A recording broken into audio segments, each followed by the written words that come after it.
Bonjour à vous, bienvenue dans Maths 119 où aujourd'hui on va s'intéresser à l'équation paramétrique du plan dans l'espace et surtout à la définir d'après 3 points donnés ABC.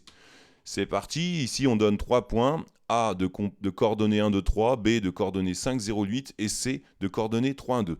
Le but est de vérifier déjà que ABC engendre bel et bien un plan. Parce qu'évidemment si ABC sont alignés, on aura une droite, on ne pourra pas avoir de plan ABC.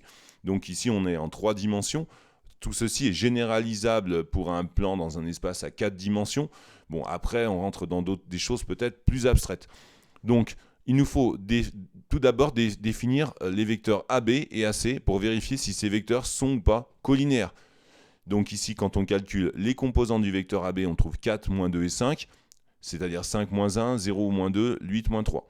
Pour le vecteur AC, 3, moins 1, 2, 1, moins 2, moins 1 et 2, moins 3, moins 1. Donc 2, moins 1, moins 1, les composantes du vecteur AC. Ici, on voit que ces vecteurs ne sont pas proportionnels, ils ne sont pas collinéaires, puisque lorsque je passe de moins 1 à 5, je dois multiplier par moins 5. Quand je passe de 2 à 4, je dois multiplier par 2. Donc, je n'ai pas le même coefficient de proportionnalité. Ils ne sont donc pas proportionnels. Donc, ABC forme bel et bien un plan. On peut dire que AB et AC sont des vecteurs générateurs de notre plan ABC.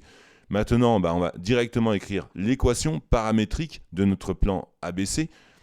Alors je vous renvoie sur la vidéo où je donne la technique pour déterminer cette équation paramétrique. En tout cas ici on a x, y, z, ce sont les coordonnées d'un point M quelconque de notre plan.